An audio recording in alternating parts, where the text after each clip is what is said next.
आना चाहिए था।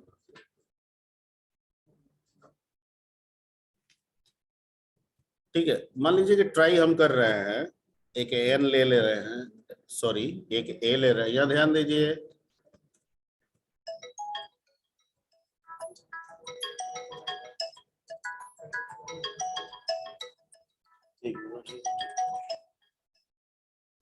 हेलो, हाँ हाँ, मैं क्लास में बोलूँ ना।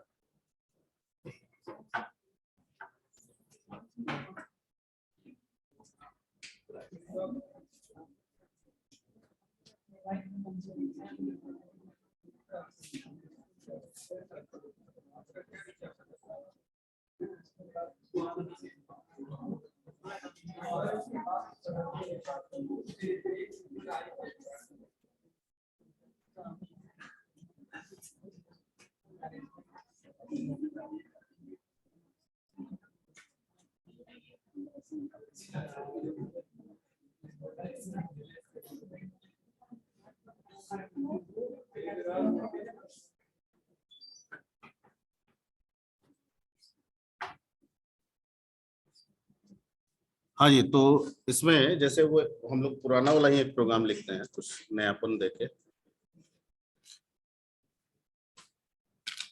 इंटर मान लीजिए नंबर कर दिए यहाँ पे, न्यूमरेटर इसको मान लीजिए, बी को मान लीजिए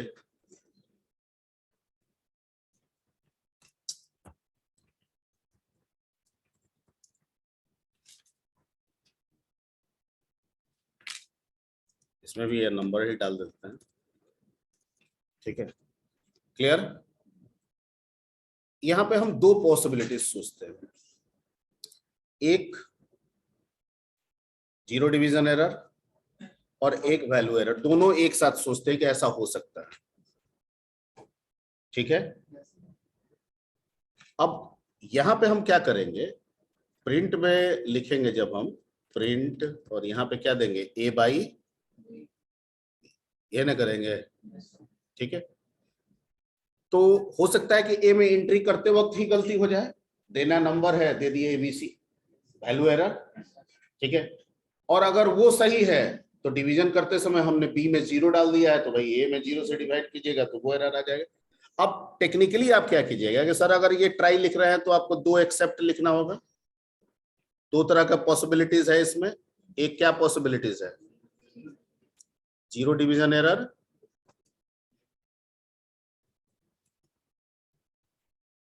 ठीक है,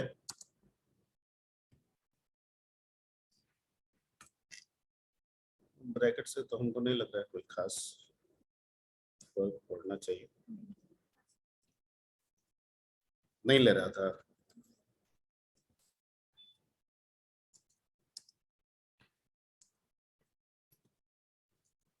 ठीक है, और दूसरा एक्सेप्ट लिख देते हैं, वैल्यू एरर। ठीक है,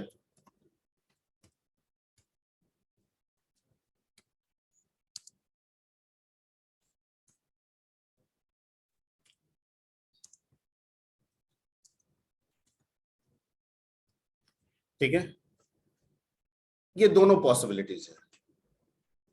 ठीक है, ये दोनों हो सकता है, लेकिन दिक्कत क्या है कि कोई भी एक पॉसिबिलिटीज पहले आ जाएगा तो दूसरी पॉसिबिलिटीज भी खत्म हो जाएगी। नहीं, जो पॉसिबिलिटीज पहले मिला उसको करने के बाद दूसरी पॉसिबिलिटीज का काम ही क्या हो गया, खत्म। ठीक है, क्योंकि वैल्यू एरर आ गया तो अब division bye error, division by divide by zero error के बाद में आप सोचना ही छोड़ दीजिए, वहीं से निकाल दिया बाहर। Point clear. लेकिन हमको ये दोनों मेंटेन करना है, ये दोनों हो सकता है, हो सकता है ना, और हमको दोनों को क्या करना है, मेंटेन कराना है। ये नहीं कि एक कर दिया तो दूसरे को छोड़ दे, नहीं, अगर वैल्यू एरर है तो वैल्यू एरर सॉल्व करे। ठीक है, और फिर डिवीजन बाय जीरो एरर आ रहा है तो उसको भी रिजॉल्व करे। ये दोनों काम हमको एक साथ लेके चलना है। इस केस में नहीं होगा, जैसे अभी हम रन करा रहे हैं, इसको पहले देख लीजिए एक बार।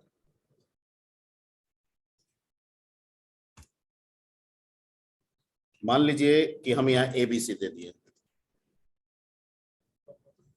तो डिवीजन की बात ही नहीं हो रही है, कुछ हुआ ही नहीं, डिवीजन तक गया ही नहीं, कंट्रोल जाने ही नहीं दे रहे हैं। समझ में आ रही बात? समझ में आ रही है? अब है कि मान लीजिए कि इसको रन करा दिए दोबारा, यहां से भी रन कराया जाता है, आई थिंक पाइथन या कुछ लिखना पड़ता है शायद, पाइथन या py लिखना, क्या नाम से हम सेव किए थे, ex कुछ रहता है, खैर एनीवे। अब मान लीजिए कि यहाँ पे 10 दिए हैं और यहाँ 0 दिए, ठीक है, तो डिवाइड बाई 0 हुआ। इसका मतलब है कि कोई आप लिख रहा है मल्टीपल लेकिन काम कर रहा है, और मल्टीपल अगर आएगा तो कोई एक पे बाहर निकल जाएगा जो पहले आ जाएगा। सबको तो रिजॉल्व आप कर नहीं पा रहे हैं, सबको कैसे रिजॉल्व करेंगे? हमको वैल्यू एरर भी चेक कर ले तो वो भी रिजॉल्व हो जाए, और डिवाइड बाई 0 एरर आए तो वो भी क्या हो जाए, रिजॉल्व। तो चलते हैं इसके लिए कैसे करेंगे। इसके लिए हमको नेस्टेड यूज करना होगा, नेस्टेड ट्राई, क्योंकि पूरे प्रोग्राम में ट्राई एक ही होता है, लेकिन ट्राई कहता है कि नेस्टेड आप काम कर सकते हैं। क्या कर सकते हैं? नेस्टेड। ठीक है,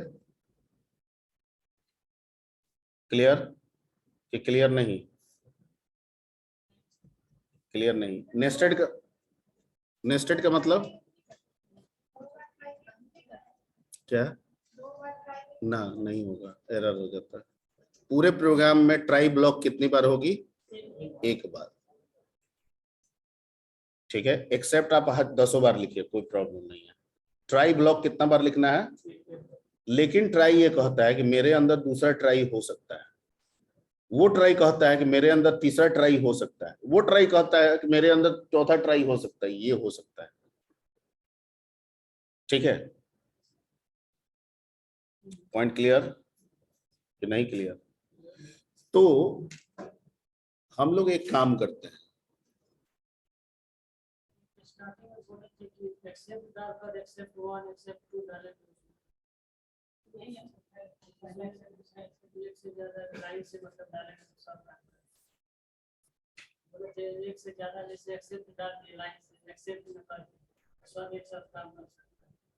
एक ही बात हुआ, वो तो शॉर्टकट था ना, इसी को कोमा दे के लिख देने के लिए ना, तभी तो कोई एक मिल जाएगा, निकल जाएगा बाहर, दूसरा की तरफ तो बात ही नहीं हो रही है।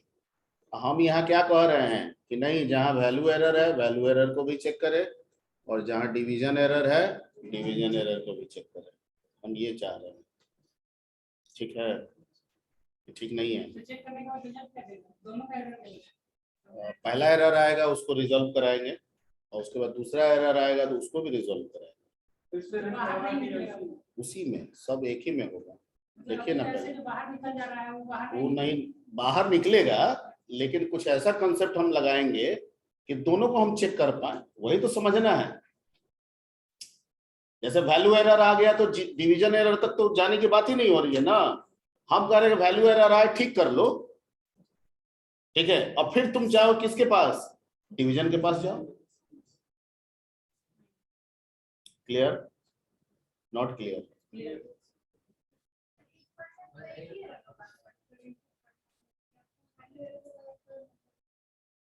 या तो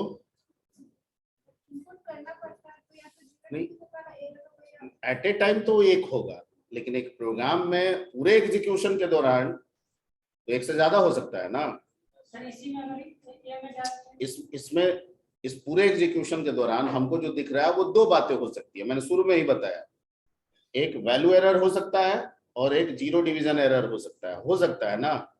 लेकिन हम ये कह रहे हैं कि जो पहले आ जाएगा वहीं पे वो एक्सेप्ट में निकल जाएगा, फिर वो बैक नहीं आएगा अगले के लिए।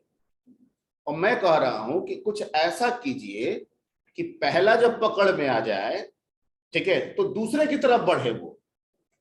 वो कैसे करेंगे यहाँ पे?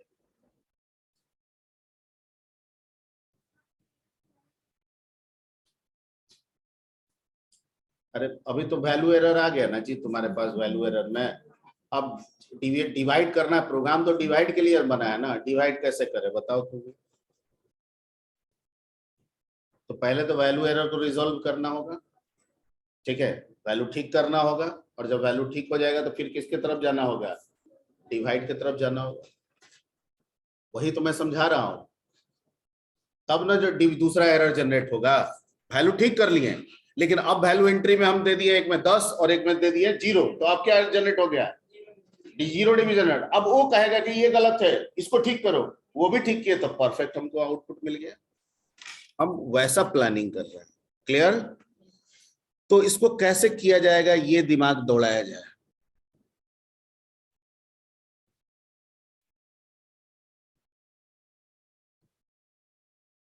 ठीक है, अगर हम यहाँ पे एक ट्राई दे दें,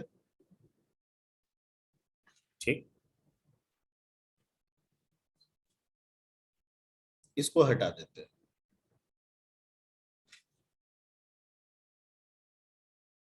ठीक है, इसको भी अभी फॉर टाइमिंग हटा देते हैं, और यहाँ एक्सेप्ट लगा देते हैं। ये तो गलत है, ये तो टैब हो जाएगा। ओके, इनपुट प्रॉपर वैल्यू, ठीक है, मतलब ये आ गया। तो हम क्या करते हैं कि दोबारा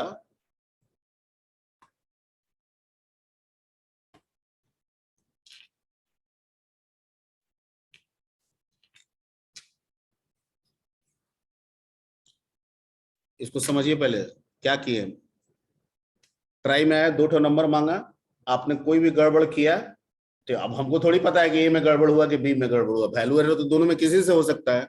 वो गया, फिर से दोबारा आपसे क्या कर लिया, नंबर इनपुट करा लिया, मतलब एक एरर आने के बाद हमने रिजॉल्व कर लिया, लेकिन हमने किया क्या कि 10 और 0 डाल दिया। तो जितना बार गलत डाले उतना नंबर आते चलेगा, है जितना बार गलत पहले पुट करेंगे उतना बार दोबारा से आएगा, गलत मांगेगा नहीं, उतना नहीं, वैसे नहीं करेगा, ऐसे मतलब 500 बार तो 1 ही टाइम, 2 टाइम करा सकते हैं, ठीक, लेकिन ऐसा 1000 टाइम थोड़ी होता है, ठीक है, मतलब हम गलती करते रहे हैं तो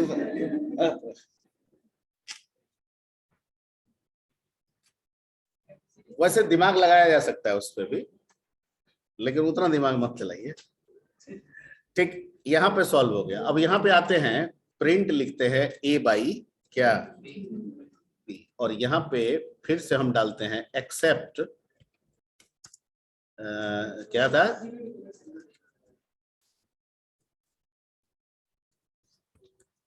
ठीक है, और यहाँ पे प्रिंट लिखते हैं 0 डिवीजन एरर,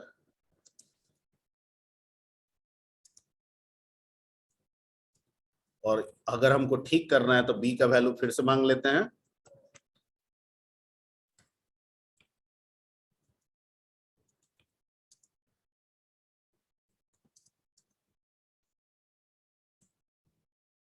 डी न्यूमरेटर होता है ना, स्पेलिंग ठीक से देखिए,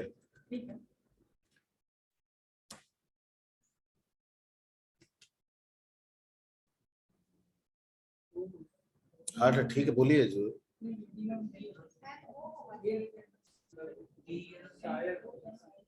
डी न्यू, एन ई होता है शायद, N E U, numerator, no, no होता है, नोमेरेटर, नोमीरेटर,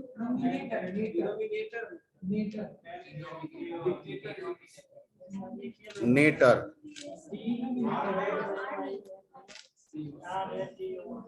ठीक है, ठीक है,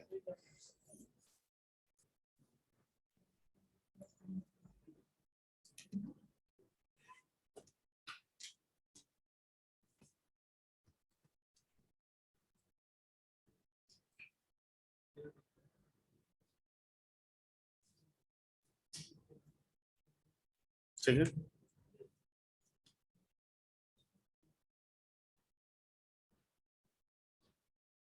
पहला गलती,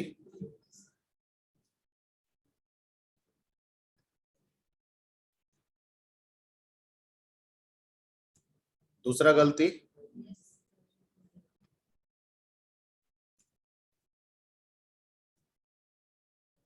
कितनी गलतियों को पकड़े हमने, लेकिन रिजल्ट भी आ गया। अब ये उस अवस्था में सोचिए कि कैसे करा पाते, वही तो नहीं समझ में आ रहा था वहां सर एक बार ऑर्डर में कराइएगा। पे। देखो ये जरूर दिमाग इसका कुछ काम किया। सर यहाँ पे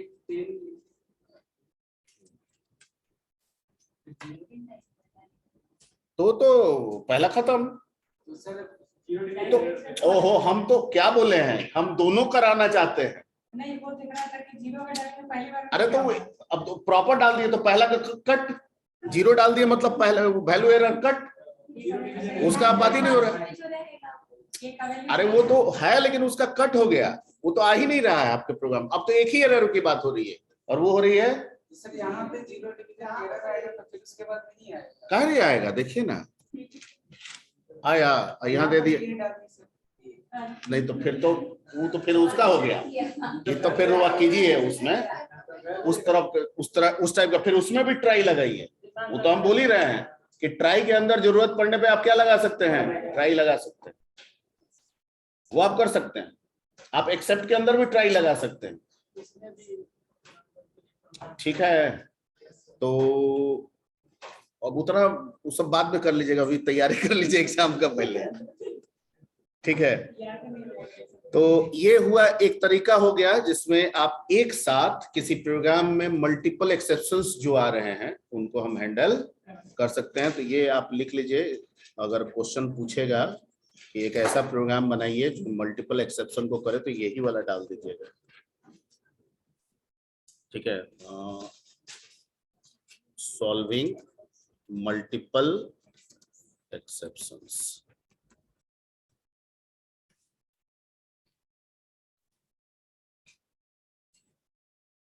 सर स्लॉट डालते हैं तभी वैल्यू एरर की जगह।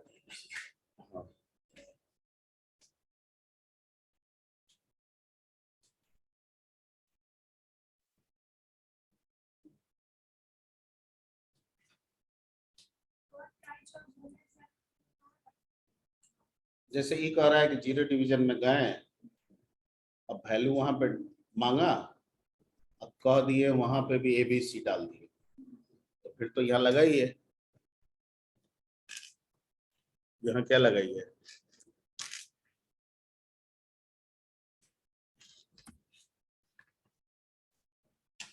यहाँ ट्राई दीजिए, और इस ट्राई के अंदर आप B को इनपुट कराइए, करा दिए, और अगर गलती आ गया, गलती नहीं है तो ठीक है। अब गलती आ गया, जैसा कि उसने कहा कि एक्सेप्ट क्या आ सकता है, यहाँ भी तो बन सकता है, तो वैल्यू एरर कर दीजिए, और वैल्यू एरर में आप मैसेज क्या डाल दीजिएगा, प्रिंट इनपुट प्रॉपर क्या, क्लियर। और आप एक काम और भी कर सकते हैं कि B को आप यहां से दोबारा क्या कर सकते हैं, अब कहिएगा कि इसमें हो जाएगा, इसमें भी कर देंगे गलती, तो फिर ठीक है, जितना करना है कीजिए। आपको ये एरर आपको मल्टीपल टाइम्स नहीं मिलेगा, उसके बाद ब्लॉक हो जाता है। बहुत सारे सॉफ्टवेयर जो बनती है, एक दो गलती सुधारने का होता है, उसके बाद ब्लॉक हो जाता है। पिन में आप देखते हैं ना, 3 बार पिन की एंट्री मिलती है, गड़बड़ की है उसके बाद ब्लॉक, ठीक है। Input inter proper value of किसका,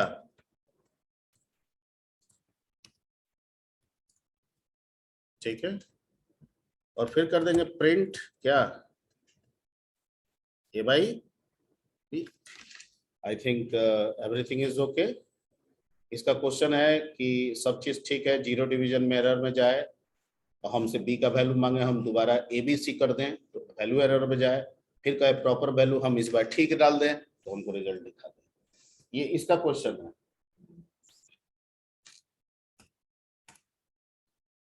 इसका क्वेश्चन है कि यहाँ 10 दें, यहाँ 0 दें, ठीक है। तो ये चला गया जीरो डिवीजन एरर, कहा कि डोमिनेटर, यहाँ पे हम गलती से डाल दिए ABC, तो कह दिया कि इनपुट प्रॉपर डिनोमिनेटर, अब हम ठीक दे दिए, हो गया, ठीक है, नोट कर लीजिए। बाय बाय वाला बाय नहीं हो रहा है। तो बाय डाल दो ना, क्या करना है हर हाल में, एक्सेप्शन ना मिले तो बाय। एल्स में क्या बताए थे कि अगर एक्सेप्शन नहीं मिलेगा तब बाय आएगा, एक्सेप्शन मिलेगा तो बाय नहीं आएगा। तो डाल दीजिए यहाँ एल्स, सब में लगा सकते हैं, ट्राई एक्सेप्ट एल्स सबके साथ आप डाल सकते हैं।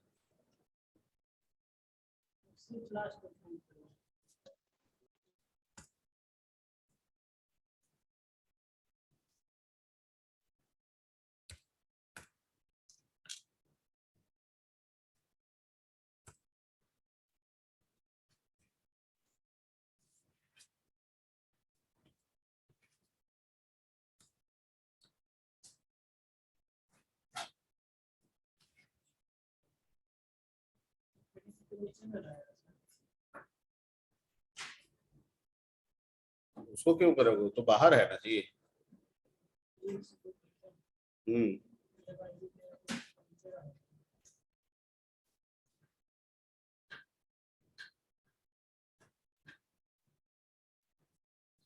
कर दो इसको, तुम कह रहे हो कि इसी में डाल दें ऑपरेशन, कर दो, ये वाला कह रहे हो ना।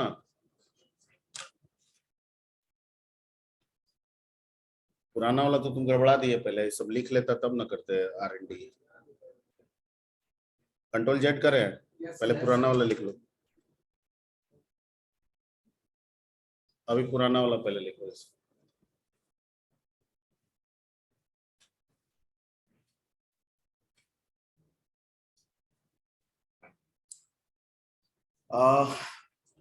After that, after this, we have to proceed to the new concept. That is another one, the concept that is called multi-threading, और एक है operator overloading. I think दोनों पे बात नहीं हुई है, ठीक है। तो ऑपरेटर ओवरलोडिंग पे भी हम लोग डिस्कस कर सकते हैं, कोई भी पहले किया जा सकता है, कोई बाद में किया जा सकता है, उससे फर्क नहीं पड़ेगा। ऑपरेटर क्या है, जैसे प्लस माइनस, ठीक है। तो a बराबर 10, b बराबर 20, a plus b 30, and a is the object of text class test and b is also the object of class test. A having the value 10 and b having the value 20. Then what happen when we put or write a plus b? So this, क्योंकि किसी भी class का जो object होता है, ठीक है, वो वेरिएबल जैसा तो दिखता है पर वो प्री डिफाइंड नहीं होता है, वो क्या होता है, यूजर डिफाइंड होता है, ठीक है। यानी क्लास का जो हम ऑब्जेक्ट बनाते हैं वो क्या होता है, यूजर डिफाइंड होता है। क्लास बताए थे ना, याद आ रहा है ना, क्लास के अंदर डेटा को रख सकते हैं कि नहीं रख सकते हैं। तो अगर एक क्लास के दो ऑब्जेक्ट बनाए तो एक में 10 डेटा रख देंगे, एक में 20 डेटा रख देंगे, ऐसा हो सकता है ना। लेकिन हम चाहते हैं कि ये दोनों ऑब्जेक्ट जो अपने डेटा को रखे हैं ये जोड़ के दिखाएं, जैसे एक नॉर्मल वेरिएबल में होता है, तो हम वहां पे भी तो लिखेंगे ना a प्लस बी, ठीक है। लेकिन कहता है कि क्लास का जो क्लास का ऑब्जेक्ट होता है वो दिखने में वेरिएबल जैसा होता है, पर वो पाइथन के द्वारा प्रोवाइड किए गए वेरिएबल जैसा नहीं होता है, वो यूजर डिफाइंड डाटा टाइप में से होता है। किसमें होता है, क्योंकि क्लास हम बनाते हैं, अपनी सुविधा अनुसार बनाते हैं। तो कहता है भले आप वैल्यू रख दिए हैं उसमें, पर आप डायरेक्ट लिखिएगा a प्लस बी, तो वो मैं फॉलो पाइथन करता वो मैं नहीं समझ रहा, क्योंकि प्लस जो होगा वो मेरे बताए गए जितने भी सिस्टम्स हैं उनके लिए अप्लीकेबल होगा, आपके बनाए गए सिस्टम के लिए अप्लीकेबल नहीं होगा। लेकिन सर ये तो गलत बात है ना, हम user defined data type class अपना बना रहे हैं, हम ऑब्जेक्ट हम ही बना रहे हैं, वैल्यू भी रख रहे हैं, तो हम जुड़ना तो चाहेंगे ना कि दो ऑब्जेक्ट का वैल्यू जुड़ जाए, तीसरे ऑब्जेक्ट में चला जाए, जैसे c बराबर a प्लस बी लिखते हैं, हम अपने ऑब्जेक्ट में चाहेंगे ना ऐसा हो कि a अपने ऑब्जेक्ट का वैल्यू, b अपने ऑब्जेक्ट का वैल्यू, दोनों जोड़ के c ऑब्जेक्ट के वैल्यू में स्टोर हो जाए, ठीक है। तो कहता है कि आप ऐसा कर सकते हैं, पर बाय डिफॉल्ट प्लस की इजाजत आपके लिए नहीं है। अगर इस ऑपरेटर को आप अपने क्लास ऑब्जेक्ट के लिए दोबारा डिफाइन कर देते हैं प्रोग्राम में, उसका मतलब लिख देते हैं दोबारा, तो आप इस प्लस को अपने ए बी ऑब्जेक्ट के लिए इस्तेमाल कर सकते हैं। ठीक है, तो एक ऑपरेटर जो ऑलरेडी पाइथन ने लिख दिया है प्लस, अब कह रहा है कि उसको दोबारा आप लिखिए ताकि आपके ऑब्जेक्ट के लिए समझा जा सके, तो आप प्रोग्राम में लिखते हैं। तो चूंकि एक ही लिखी गई चीज को दोबारा लिख के पुराने वाले को ओवरराइड कर रहे हैं नए वाले के साथ, that's why the concept is called operator overloading. क्या नाम दिया गया? Operator overloading. प्लस पहले से है, हम अपने ऑब्जेक्ट के लिए दोबारा लिख रहे हैं प्लस, तो इसको छिपा दिया, इसको वहां पे क्या कर दिया, रख दिया। This is called operator over. ठीक है, इसकी जरूरत तब नहीं है जब आप नॉर्मल वेरिएबल पे काम कर रहे हैं, किसी भी पाइथन के द्वारा प्री डिफाइंड टर्म पे काम कर रहे हैं, उसमें नहीं जरूरत है। इसकी जरूरत तभी पड़ेगी ऑपरेटर ओवरलोडिंग की जब आप क्लास ऑब्जेक्ट के डेटा को, ठीक है, प्लस माइनस करना चाहते हैं, तब आपको उस ऑपरेटर को ओवरलोड करना पड़ेगा। ठीक है, तो ये एक कंसेप्ट है। ठीक है, बहुत बड़ा नहीं है, छोटा ही है ऑपरेटर, कुछ ऑपरेटर ओवरलोड करके आपको बता देंगे। एक ये है और एक है मल्टी थ्रेडिंग, जिसमें मल्टीटास्किंग आप जो बोलते हैं। ठीक है, ओएस में भी मल्टीटास्किंग आप लोग पढ़े होंगे। ठीक है, राउंड रोबिन, टाइम शेयरिंग, ये सब पढ़े थे ना ओएस में। फंडामेंटल में भी है। Single user operating system, multi user operating system, single tasking operating system, multitasking operating system नहीं पढ़े?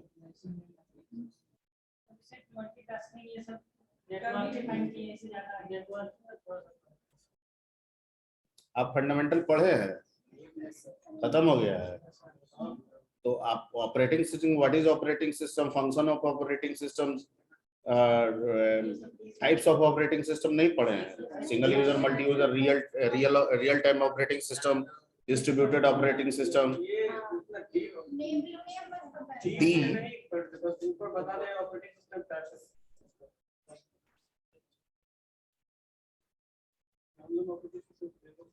नहीं, ऑपरेटिंग सिस्टम तो ये बहुत ऊपर वाला चीज बोल रहा है। ऑपरेटिंग सिस्टम बोलने का मतलब हो गया memory management, CPU management, process management, process scheduling, ये एक्चुअल ऑपरेटिंग सिस्टम है। वो तो हम बात ही नहीं कर रहे हैं, वो ओएस में है। ये फंडामेंटल की चीज है, नहीं पढ़े?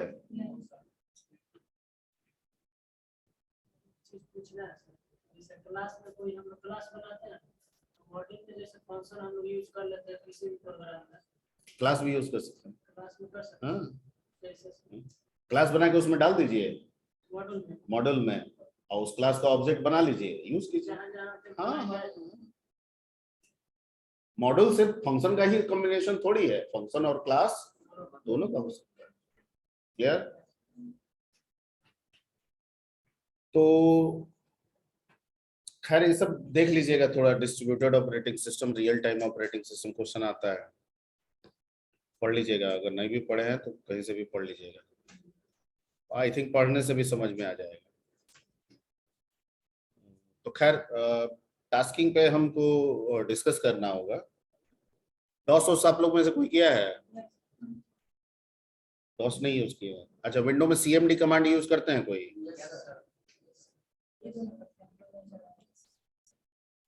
सीएमडी में जाके क्या करते हैं? DIR करते हैं, कॉपी कौन कॉपी।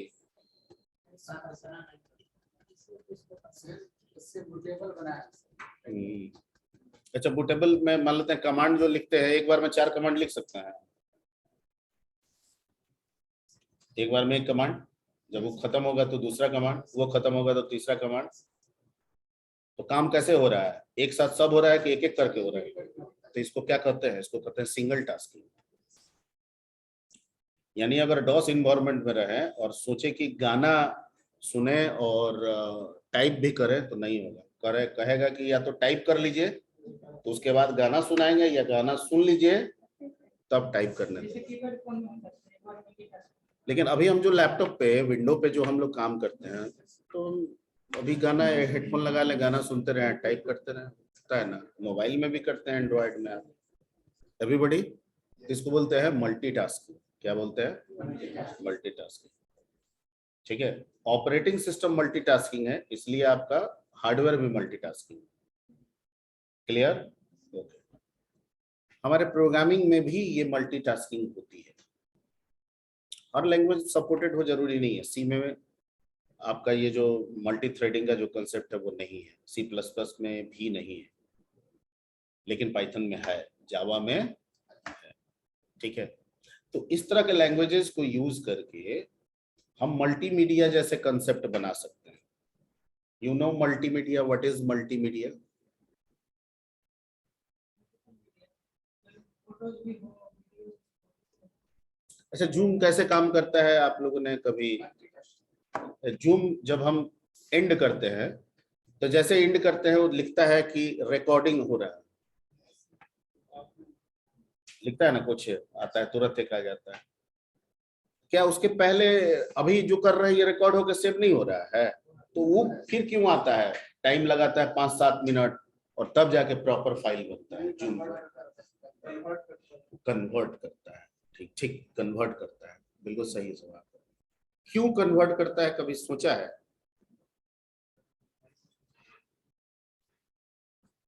जूम दो चीज को मैनेज करता है। जब हम अभी जूम पे क्लास ले रहे हैं, तो यहाँ दो टेक्नोलॉजी को वो हैंडल कर रहा है, एक ऑडियो और एक वीडियो।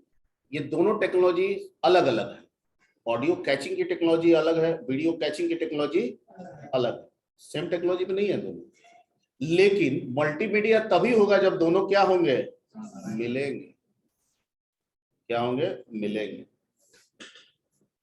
ठीक है, तो अभी क्या हो रहा है कि जब मैं पढ़ा रहा हूं, तो ऑडियो वाला ऑडियो कैच कर रहा है और वीडियो वाला वीडियो कैच कर रहा है, अलग अलग। ठीक है, लेकिन जैसे मैं सेशन एंड करता हूं, वो लगता है दोनों को क्या करना है, मिक्स करके और एक फाइल बना देता है। इसके पहले तक दो फाइल बना। ठीक है, लेकिन जैसे ही एंड करेंगे और जब कन्वर्ट करता है, तो इस दोनों को मिला के क्या कर देता है? ठीक है, और जब तक ये दोनों मिलेगा नहीं, वो जूम फाइल का एक्चुअल फाइल जो हम लोग अपलोड करते हैं वो तैयार ही नहीं होगा।